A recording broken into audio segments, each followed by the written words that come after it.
मौनम ये बहुत अपराधों से बचा देता है और नाम जप में बड़ा सहयोगी है। श्रीपाद कह रहे हैं कि मौन धारण कर, ताते मौन रहना उचित है।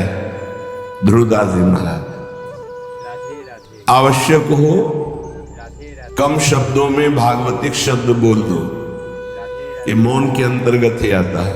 अनावश्यक बिल्कुल ध्यान नहीं देना, कोई प्रणाम नमस्कार, कोई नाना प्रकार के संबोधन प्रश्न बिल्कुल नहीं बोलना, मानो आप पागल हैं, सुना ही नहीं, देखा ही नहीं।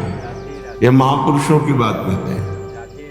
पास समीप बैठे हुए प्रश्न कर रहे हैं, वो दूसरी दिशा को देख रहे हैं, गंभीर मुद्रा है, बोलते रहो। इतना धैर्य होना चाहिए उपासक में कि सामने वाला बोलता रहे, अपने को कोई फर्क नहीं पड़ता। आवश्यक है तो बोल दिया, नहीं तो अनावश्यक हम उसको कहेंगे भी नहीं कि चुप रहो, उठ के जाओ यहां से, नहीं। मौन है, हम उठ के चल दिए। अपनी तरफ से बिल्कुल वाणी को बहुत संयम में रखें।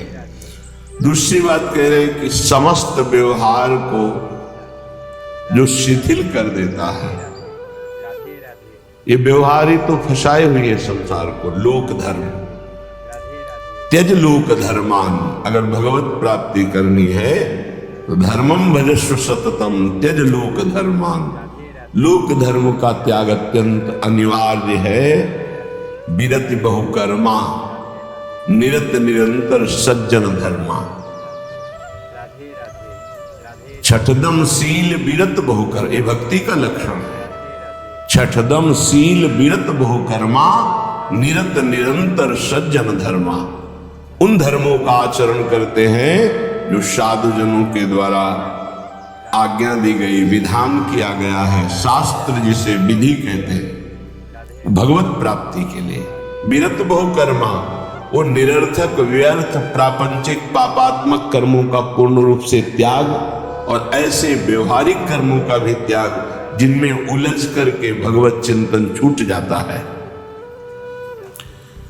क्या मिलेगा अगर ऐसी स्थिति कर ली जाए? मौन, निरंतर नाम जप, व्यवहार को शिथिल कर दिया गया तो बोले सदा जागृत प्राया क्षण मुदित तंद्रोति मधुरम।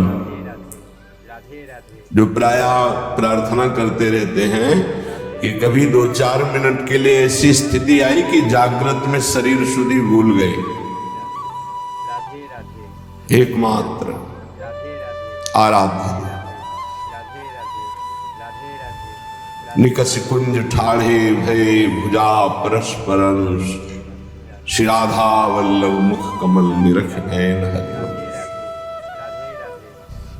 नेत्र मुद्रित है, अवस्था जागृत है और भाव देह में ऐसी गाढ़ अवस्था है कि स्थूल का चिंतन ही खत्म हो चुका। ये अवस्था है वृंदावन प्रेम की।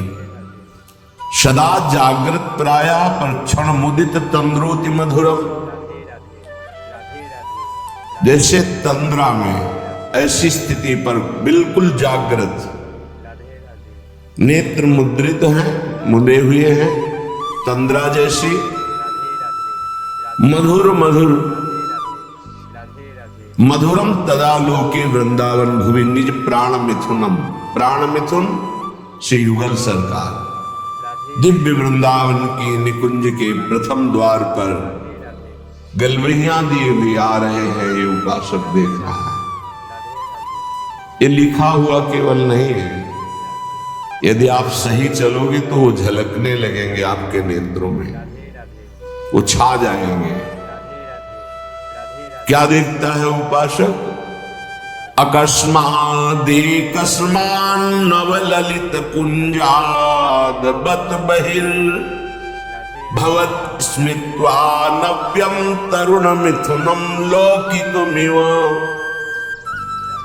लौकिकमिव, जैसे हम आपको देख रहे हैं ऐसे ऐसे प्रिया प्रीतम के दर्शन होते हैं, ऐसे नहीं वो केवल भाव में ही देख रहा है।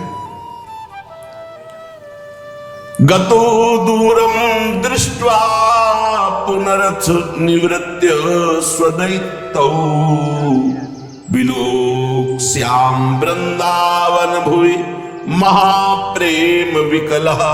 जिसने सारे संबंध विस्मृत कर दिए हैं, कोई हमारा नहीं प्रिया प्रीतम से, इतना अपनापन कर लिया कि हृदय में किसी का संबंध नहीं, किसी का स्मरण नहीं, कोई व्यवहार नहीं, मौन धारण किए हुए निरंतर नाम जब, जागृत अवस्था में मुद्रित नेत्र प्रिया प्रीतम के ध्यान में डूबा हुआ, उसको ये सौभाग्य मिलता है। अकस्मादेकस्मान नवललित कुंजादबत बहिर्भवत स्मृत्वा नव्यम तरुण मिथुनम लौकिकमिव। अकस्मात सहसा उसको नूपुरों की ध्वनि सुनाई दी, एकदम मुड़ करके देखा, सब गायब।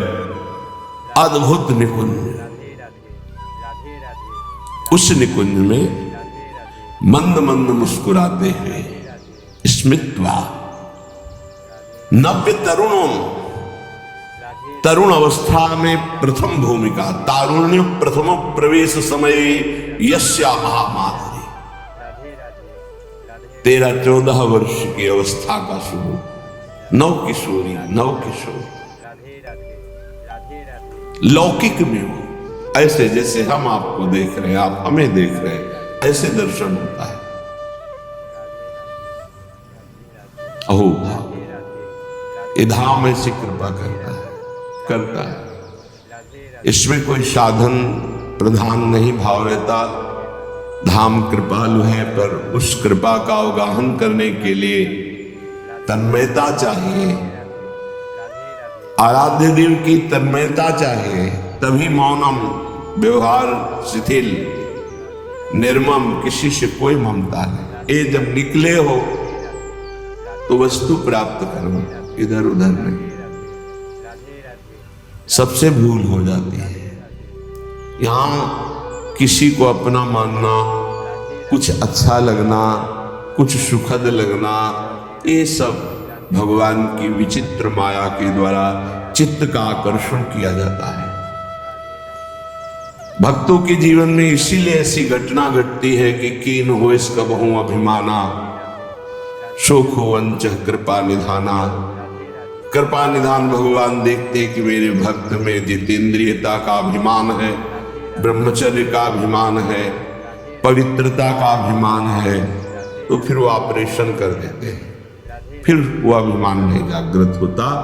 ऑपरेशन बड़ा विचित्र होता है भगवान का। उपहास करवा के, अपमान करवा के, या विवेक के द्वारा, या उनके प्रियजनों के द्वारा निरादर करवा के, कई तरह के वृत्तियों से भगवान ऑपरेशन कराते हैं अपने जन का।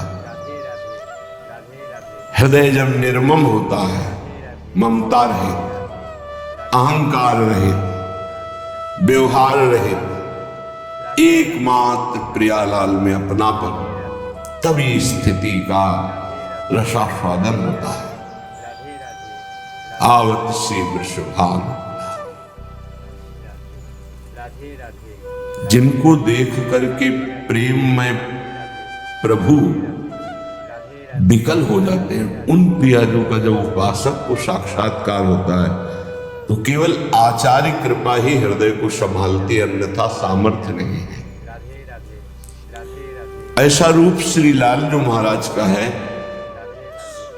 कि बड़े बड़े मुनि जो निर्विकार ब्रह्मबोध संपन्न है, उनके मनों को क्षण में मोहित कर ले। मोहन मुनि सघन प्रगट परमानंद गुण गंभीर गोपाला।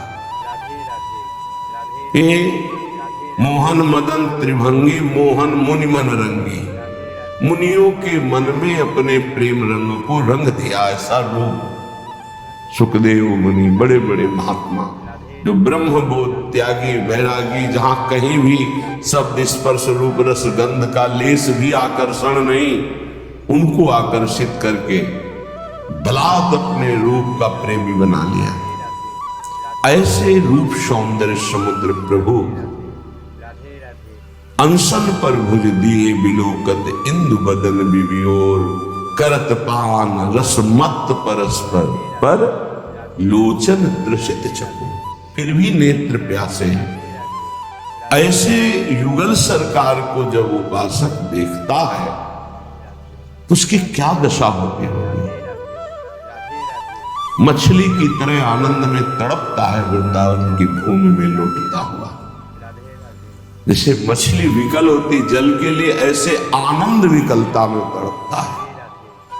श्रीपाद कह रहे, मंद मंद मुस्कुराते ही नूपुर धुनी हुई देखा नवनिवृत्त निकुंज, और नवनिवृत्त निकुंज की वीथी से गलवैया दिए हुए मुस्कुराते हुए आ रहे हैं। लौकिक में वो देख रहा है, कोई ध्यान में नहीं, खुली आंख में। और गतो दूरम दृष्टवा, समीप से ही ऐसे दूर जा रहे हैं। फिर कृपा करी पुनरथ निवृत्त स्वदैतव, वो पुनः गलवैया दिए हुए दूसरी वीथी से फिर सामने आ रहे हैं। अपने प्रीतम युगल किशोर का ऐसा कृपा प्रसाद दर्शन पाकर विकल हो गया और भूमि पर विलोक्या श्याम वृंदावन भूमि, महाप्रेम विकला, गिर गया भूमि पर। प्रेम विकल हो गया। समीप युगल सरकार आए और दुलार करके उठा रहे। श्रीपाद कह रहे, ऐसा मेरे जीवन में कब होगा। पुनरथ, पुनः मुझे ऐसा कब अवलोकन होगा। जैसे श्रीमद राधा सुधा निधि में बार बार मांगा गया कि मुझे ये सेवा मिले, मुझे ये दर्शन मिले, मैं ऐसा देख पाऊं पुनः। ऐसे श्रीपाद यहाँ कह रहे हैं कि ऐसा दर्शन कब मैं प्राप्त कर पाऊंगा पुनः। जो हमारे साथ घटना घटी कि अकस्मात नूपुर ध्वनि हुई, उधर देखा नवनिवृत्त निकुंज और सुंदर वीथी से युगल सरकार मुस्कुराते हुए परस्पर वार्ता करते हुए आ रहे, और समीप से दूर गए, फिर दूसरी वीथी से आ रहे। उनको ऐसे देखकर प्रेम विकल होकर के वृंदावन की भूमि में मूर्छित हो गया। आनंद मूर्छा, विलोक श्याम वृंदावन भूमि महाप्रेम विकला। फिर सरकार किशोरी किशोर आकर दुलार करते हैं। ऐसा कब होगा। कितना अपार सुख उस उपासक को मिल रहा होगा जो ऐसा अनुभव कर रहा है, ऐसा देख रहा है। श्रीपाद कह रहे हैं, कदा वा स्वच्छंदम दिन रजनी वृंदावन वने, चरण्ये कहा स्वस्त्यद्भुत नव निकुंज आयालिशु विषम, अकस्मात् देवालौकिक मधुर कैशोर शुभया, इतो ना त्वं याया इति मृदु गिरा वारयति मां। श्री वृंदावन में रात दिन व्यतीत करते हुए प्रियालाल को पुकार पुकार कर प्रेमियों की कुछ अलग रहनी। विरह कमंडल कर लिए बैरागी दूने, मांगत दर्श मधु करी, छके रहत दिन रे। रात दिन एक ही मांग रहती है, कब मिलोगे। तो क्या मिले नहीं। रात दिन मिलने पर भी मिलने की चाह बनी है। ये कौन सी पहली है। तन मन के बिछुरे नहीं, मन में भी वही और तन भी उनके सभी, पर चाह बढ़े दिन रैन। रात दिन पुनः मिलने की चाह, हर समय मिले हुए रहने पर भी मिलने की चाह। कबहु संजोग न मानही, देखें भरी भरी नैन। कभी ऐसा लगा ही नहीं क्यों मिले। प्यारी जू जब जब देखो तेरो मुख, तब तब नयो नयो लागत। ऐसो भ्रम हो तो देखो न कबहू भी, मानो कभी देखा ही कभी मिले ही। अरबरात मिलवे को निश्च दिन, पर मिले रहते निश्च दिन। मनो कबहू मिले ना, ये प्रेम है। रात दिन वृंदावन में तड़प रहा है प्रिया प्रीतम। बलिहारी उसके जीवन को, ये तड़पन उसी को आती है जो रसिकों की आज्ञा के अनुसार समस्त संबंधों को शिथिल कर देता है। कहीं किसी से कोई भी अपनापन ना रहे, केवल प्रिया से। ये जन्म इसीलिए मिला है, मान जाओ, कोई तुम्हारा नहीं। पीछे जन्म में कौन कौन तुम्हारा था, पति पुत्र पत्नी परिवार सब भूल गए ना। अभी इसी जन्म को देखो, गर्भ में तुम्हें कितना कष्ट मिला था। अभी 20 30 40 वर्ष पहले की बात है कि हम 9 महीने नरक जैसे भयावने दुखद गर्भ में रहे माँ के, जहां पास में ही मलाशय मूत्राश्रय है, वही गर्भाशय है, उसी गर्भाशय में रहे। देखो माया कितना भुलावा कर देती है। तुम्हें याद है कि गर्भ में तुम्हें कैसी परिस्थिति में रखा गया था? तुम्हें याद है कि बाल्यावस्था कैसी कष्टप्रद थी? सब भूलते चले जा रहे हो। ऐसे ही पूर्व जन्म के सब रिश्ते नाते, पुत्र पत्नी परिवार सबको भूल गए, नया परिवार, ऐसे अगला जन्म फिर होगा। ये कब तक नई पढ़ाई, नया बैंक बैलेंस, नए संबंध कब तक बनाते रहेंगे?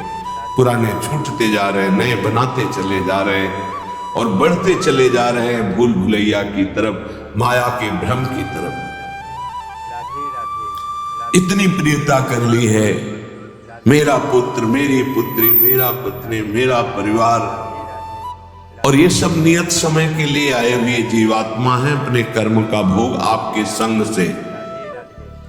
अब जहां गए तो तुम विकल हो गए, भगवान ने अनर्थ कर दिया, मेरा पुत्र छीन लिया। तुम्हारा कब था? क्या तुम परिचय जानते हो? कहां से आया था? कौन था? कहां गया? तुम्हें कुछ पता है? केवल बीच में मिल गया, मेरा मान लिया। बिना भजन के, बिना ज्ञान के बात तुम्हें कैसे समझ में आएगी? और जिस दिन समझ में आ गई तो प्रभु के सिवा और कोई समझ नहीं रह जाएगी। एक ही बात है, कैसे मिले प्रभु, कैसे मिले? रात दिन जो विकलता होती है, कौन जाने? या तो वो जाने जिसके सिर बीत रहे हो, या भगवान जानते हैं, दूसरा कोई नहीं जान सकता। अंतर दाव लगी रहे, धुआं न प्रगटे कोई, कह जाने दिलापनो या जा सिर बीती हुए। जिसके हृदय में प्रीति अपना प्रभाव दिखा रही, वो जान रहा है या भगवान जानते हैं? दूसरा कोई जान ही नहीं सकता उसकी स्थिति को। जो निर्मम है, निरहंकार है, निरंतर भगवत चिंतन परायण है, उसके हृदय में प्रेम विकलता जागृत होती है। श्रीपाद कह रहे हैं, कदावा स्वच्छंदम दिन रजनी वृंदावन वने। स्वच्छंद का तात्पर्य होता कोई भी पारिवारिक सांसारिक आकर्षण रहित, कोई भी आकर्षण नहीं, अपरिचित की तरह। वृंदावन ऐसे रहे मनो चिन्हारो नाय। समझाओ तो समझ नहीं आता, लगता है कि ये हमारे प्रेमी जनों को छुड़ा रहे हैं। नहीं, तुम्हारे प्रेमी जन से मिला रहे हैं तुम्हें। ये तुम्हारे प्रेमी जन नहीं, ये मायाकृत ढांचे तुम्हारे प्रेमी नहीं है। ये ढह जाएंगे काल के द्वारा, आज नहीं तो कल। प्रेमी है प्रियालाल, ये असली प्रेमी है। इन्हीं से अनंत जन्मों से बिछुड़ते हुए हम भटक रहे, अब अवसर आया है मिलने का।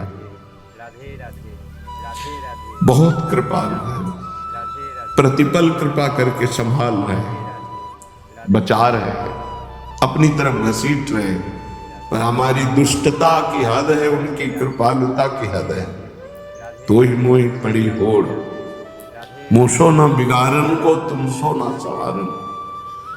वो बार बार संभाल रहे, संभाल रहे, हम बार बार बिगाड़ रहे, फिर भी उनको गुस्सा नहीं आ रहा, फिर भी वो कृपा ही हम पर कर रहे।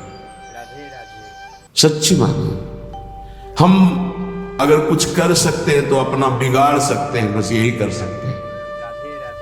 अगर कुछ बन रहा है तो केवल प्रभु कृपा से बन रहा है। आप समझ नहीं सकते, माया की ऐसी चाल है, नहीं समझ सकते। कुछ बन पा रहा है तो प्रभु की कृपा से, हमसे जो बन पा रहा है वो बिगाड़ ही हो रहा है। भगवत प्राप्ति के विरुद्ध ही हम जा रहे हैं। अगर कहीं कदम भगवत प्राप्ति की तरफ चल रहे हैं तो केवल भगवत कृपा वही संभाल रहे हैं। देख लो आप इसी जन्म के रजिस्टर को अपने हृदय में देख लो, जितना आपको ज्ञान है उसी से आप अपना निर्णय कर लो कि अगर आपको हर चेष्टा का दंड मिले जो आपने किया तो कितने जन्म आप भोगोगे।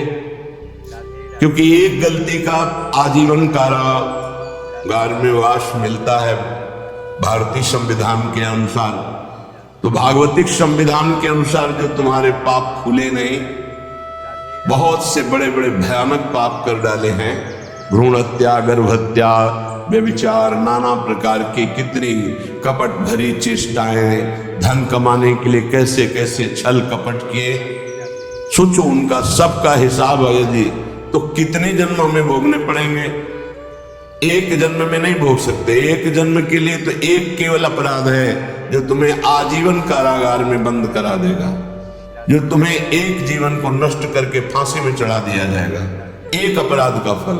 और ऐसे करोड़ों अपराध हमारे अनंत जन्मों में हुए हैं, पर प्रभु के मार्ग में हम चलने लगे, ये केवल कृपा, हमारी कोई साधना नहीं, ये केवल हमारे लाडली लाल की कृपा। ऐसे अपराध भयानक छुपे हुए हैं जिनका दंड मिले तो हम सैकड़ों जन्म भोगे तो भी नहीं पार पा सकते। भारतीय संविधान में देख लो कानून, फिर शास्त्रीय संविधान तो बहुत ही कड़ा है, इसमें तो किसी तरह छल कपट भी कर सकते हो, शास्त्रीय संविधान में नहीं, क्योंकि वहां सब दैवी शक्तियां आपको प्रतिपल देख रही हैं, तुम्हारी गवाही या वकालत की जरूरत नहीं होती, एक सेकंड में सब हिसाब किताब हो जाता है।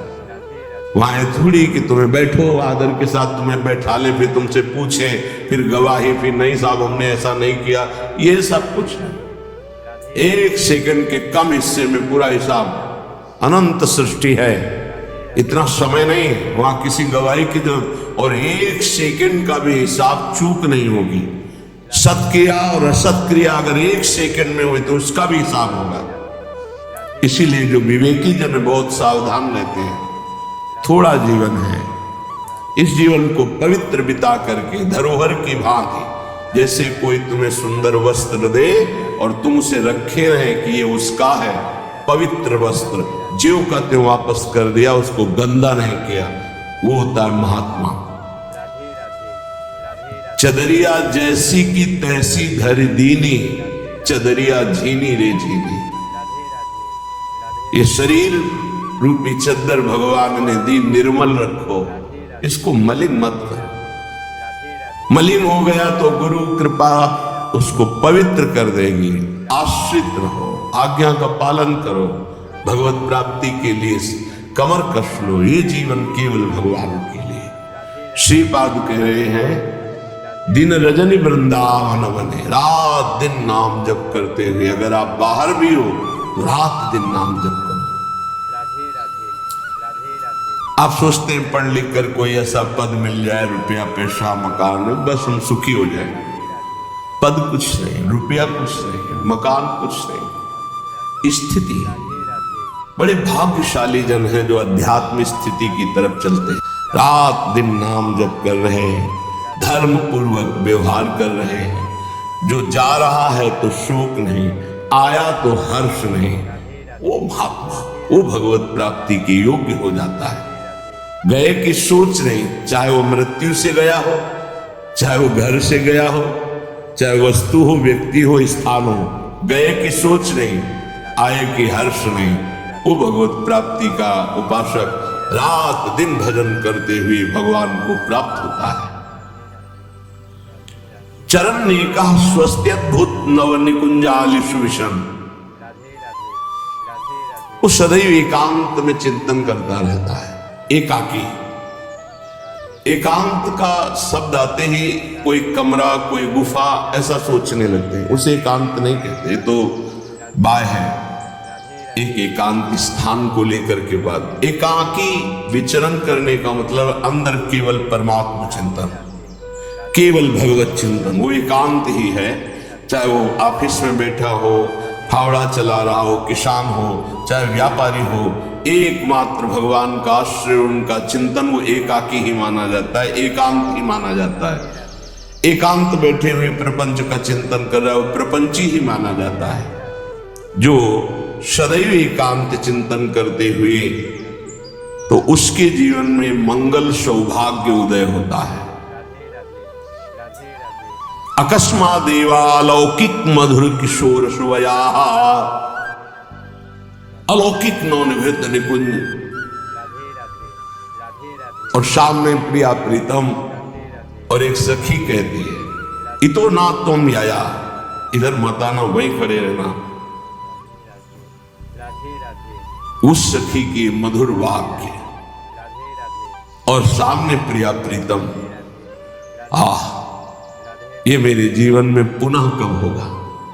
सखी तुम इधर मत आना, प्रिया प्रीतम पधार रहे, वहीं खड़े खड़े रूप का दर्शन करो। इतो ना तुम याया, इधर मत आना। तो सखी के अमृत में शब्द और सामने प्रिया प्रीतम, आहा, ऐसा मैं कब देखूंगा। उपासक जब ईमानदारी से भजन करता है तो पहले भगवत प्रेमी महापुरुषों का आकर्षण होता है, तब ये स्वरूप होता है। पहले दिव्य महापुरुष आते हैं जो प्रिया प्रीतम के निज जन हैं, बड़े बड़े महापुरुष हर संप्रदाय के। प्रिया प्रीतम के साक्षात्कार के पहले आचार्य का साक्षात्कार होता है, महापुरुषों का साक्षात्कार होता है, बड़े बड़े महापुरुषों का पहले आगमन होता है, तब निकुंजाधिपति श्री